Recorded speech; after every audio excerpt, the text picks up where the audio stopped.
Once upon a time, it matters little when, and in a stalwart England, it matters little where, a fierce battle was fought. It was fought upon a long summer day when the waving grass was green. Many a wild flower formed by the almighty hand to be a perfumed goblet for the dew felt its enamelled cup filled high with blood that day, and shrinking dropped.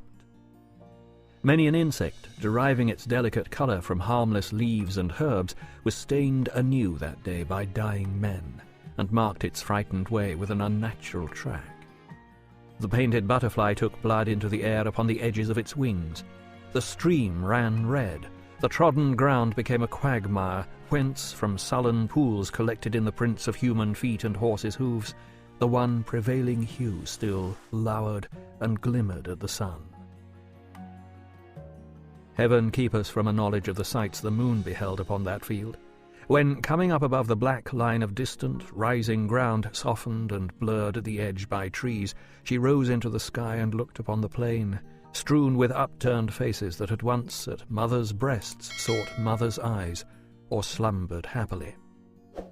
Heaven keep us from a knowledge of the secrets whispered afterwards upon the tainted wind that blew across the scene of that day's work, and that night's death and suffering.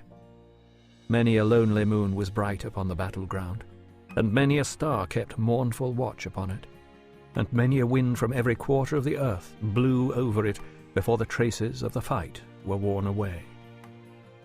They lurked and lingered for a long time, but survived in little things. For nature, far above the evil passions of men, soon recovered her serenity, and smiled upon the guilty battleground as she had done before, when it was innocent.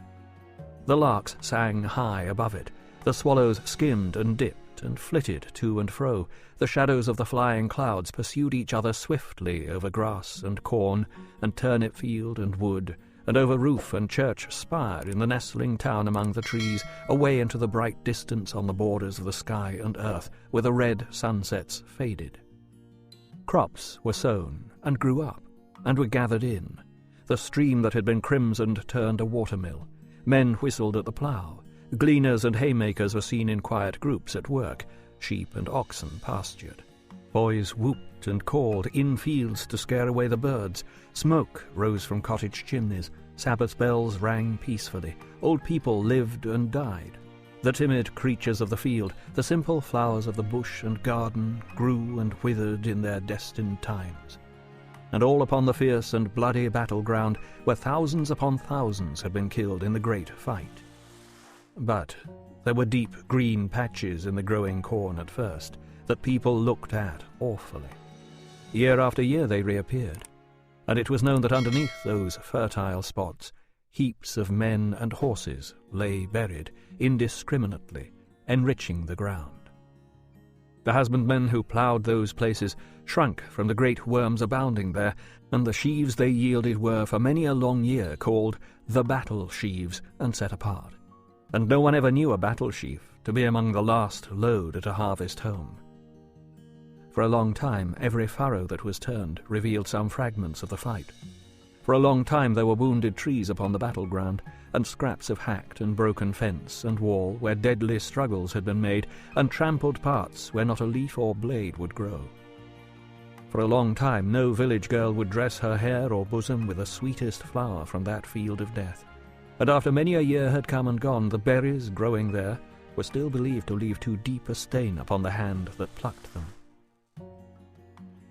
The seasons, in their course, however, though they passed as lightly as the summer clouds themselves, obliterated in the lapse of time even these remains of the old conflict, and wore away such legendary traces of it as the neighbouring people carried in their minds, until they dwindled into old wives' tales, dimly remembered round the winter fire, and waning every year.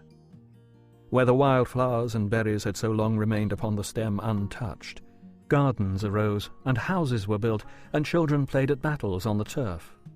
The wounded trees had long ago made Christmas logs, and blazed and roared away. The deep green patches were no greener now than the memory of those who lay in dust below.